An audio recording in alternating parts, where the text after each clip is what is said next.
এ জগতের সকল মা কেমন হয় তা আমার জানা নেই, তবে আমার মা এক আজব মা।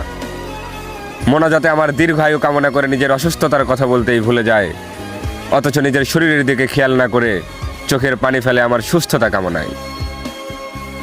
এই মিথ্যের শহরে আমার মায়ের ভালোবাসা ব্যতীত যখন সকল কিছুতে ভেজাল মেশানো, তখনও আমার মায়ের ভালোবাসাই চিরন্তর সত্য।